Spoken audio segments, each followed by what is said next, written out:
Greetings and salutations, Rad Dreams here with Rad Dreams Review, and today we're going over my first place finish, Digimon TCG deck profile, where we did end up competing in another luxury gaming tournament. This time the prizing for first was 2 cases, total of 13 players. Initially the prizing was going to be a little bit better had we gotten more people, but unfortunately, we were only able to get, I think, 13 people in total, if I'm not mistaken. Could be wrong. There might have been 14. I don't remember. But I think it was 13. Anywho, it was a total of 4 rounds and then a top cut. And I didn't think I was going to end up winning this because the first round I experienced a tie. So I was just like, oh shit. This is awkward. So luckily it was only that one tie, and then I won the rest of my matches. So round 1 we ended up facing it was yellow purple hybrid. Then round 2, what was it? I'm trying to remember.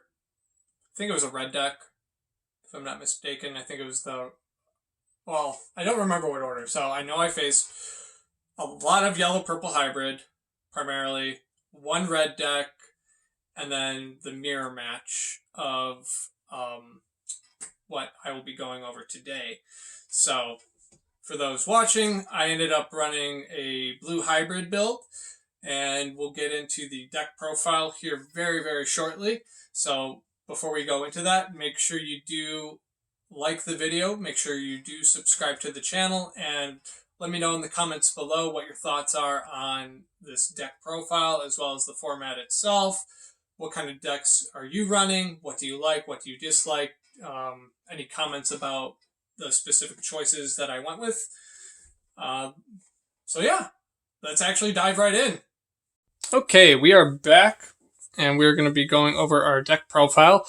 With your deck profiles, we always like to start off with our babies, and they are a little bit quote-unquote spicy because I do run 5 instead of 4. I know the standard build is for Upamon. He is here, but the one addition I did make is 1 Demi Vmon because of the effect of while you have 8 or more cards in hand, this Digimon gets plus 1,000. This actually does come up. It didn't come up in this tournament, but it has come up in the past, and I find having that ability to increase your DP just by that extra 1,000 does help. So I do enjoy that. And obviously 1, 2, 3, 4 Upamon for our babies. You got to do the Upamon because, you are stripping sources from your opponent's Digimon with blue hybrid. So those are our babies. Then we will go into our rookies. We start off with 2 Bokomon. He is arguably one of the stars of the show. You got to have at least 2 copies of him, if not more.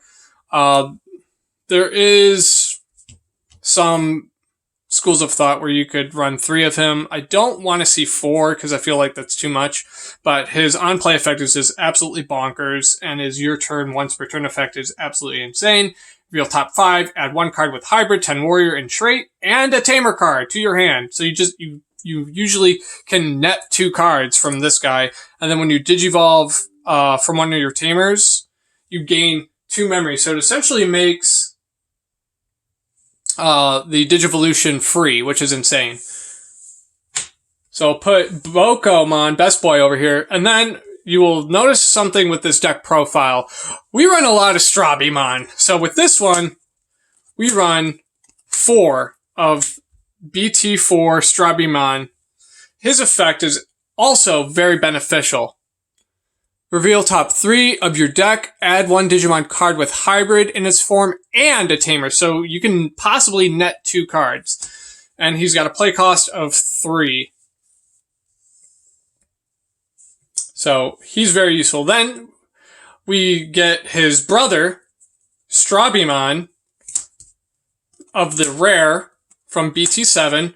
obviously we have to run at least one copy of the pre-release stamp because I got lucky. His on-play effect is you reveal 4 cards, and you can add a hybrid or Susanoo or Koji. We actually do not run Koji in this deck, and you'll see why. We run 4 copies of him, mainly because of the searching. And then for our next Strabimon, it's his cousin this time. Strabimon from BT6, where his inheritable effect is when attacking once per turn, if he has hybrid or 10 warrior, you gain a memory. That does come up quite a bit. And just gaining that extra memory, gaining that extra advantage in terms of your resources, does help out quite a bit. Next, I believe that'll do it for our rookies. Or actually, no. We run 2 Madoki Betamon for the memory choking. Gotta have memory choking. There is rationale to run Sayakomon. I was debating on that.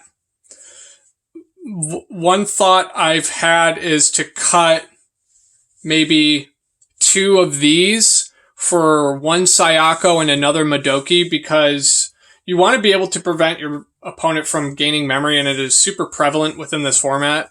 So I would argue maybe bumping him up to 3 copies, maybe cut 1 of him and do 3 of that, because the reveal 4, yes, it's nice, but you only get 1 card. So that would be my rationale for that. Next, we've got our level 4s, run 4 copies of Korikakumon.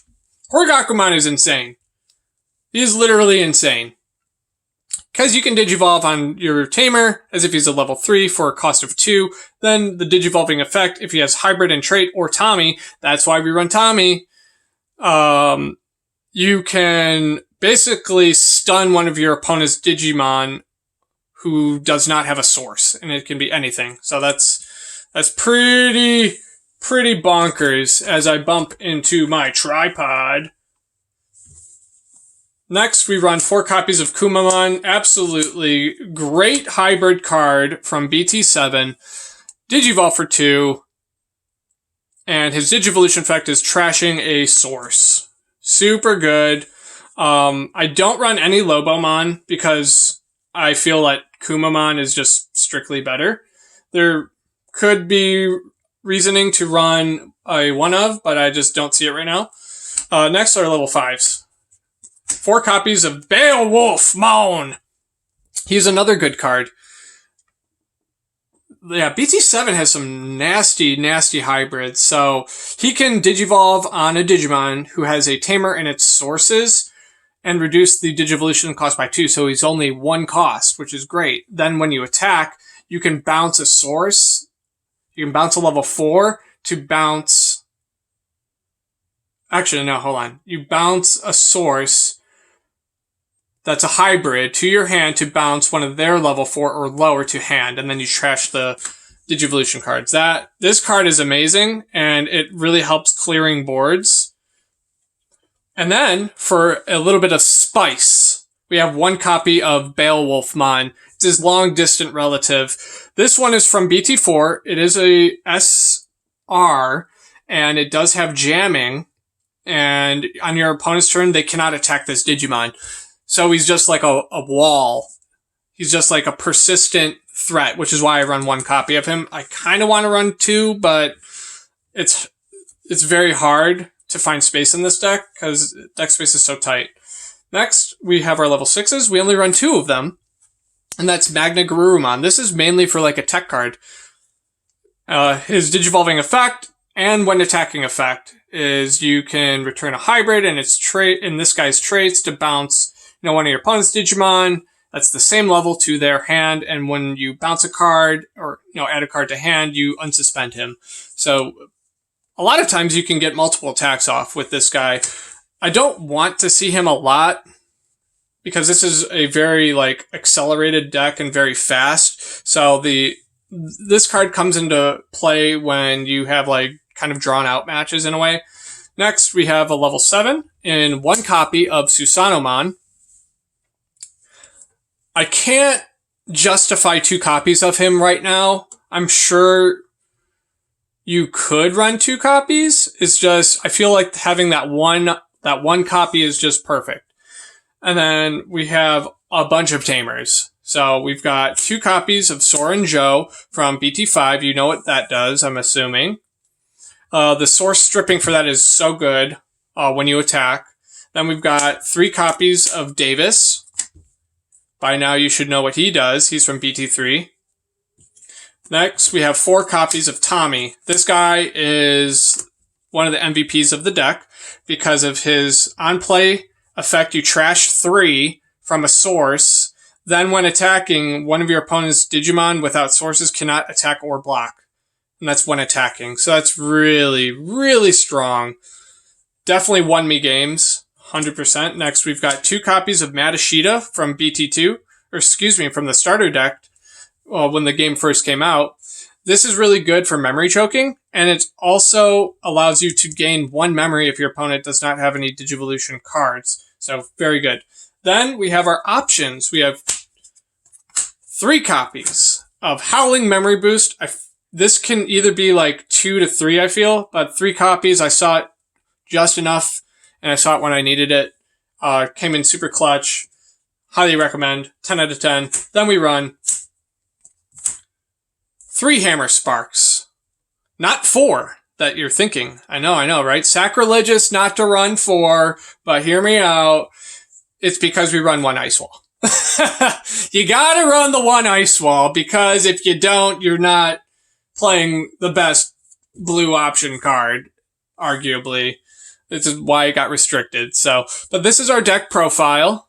Hopefully you guys enjoy this profile itself. Let me know if you have any comments. Let me know if you would change anything, any suggestions, all that good, fun stuff. Like I said, that'll do it for today's deck profile video. Had a lot of fun competing in the luxury gaming tournament hosted by Human, aka Yin Huang, aka Human. I flip-flopped that. But he did a really good job hosting. Was a really good source for judging calls. So shout out to you, Human.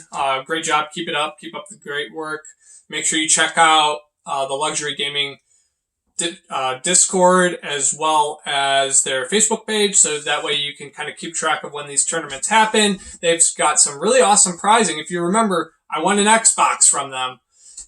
This time I won 2 boxes of BT7. So, I mean, make sure you participate because you have that chance of getting some really spicy prizes. But yeah, hopefully you guys like this video. I know it was a little bit more involved because it was a deck profile, but nonetheless, I hope you enjoyed it. I had a lot of fun. Hopefully you did too. Make sure, again, you like the video. Make sure you comment for the algorithm. Make sure you subscribe to the channel. And above all else, I do hope that everyone watching stays rad.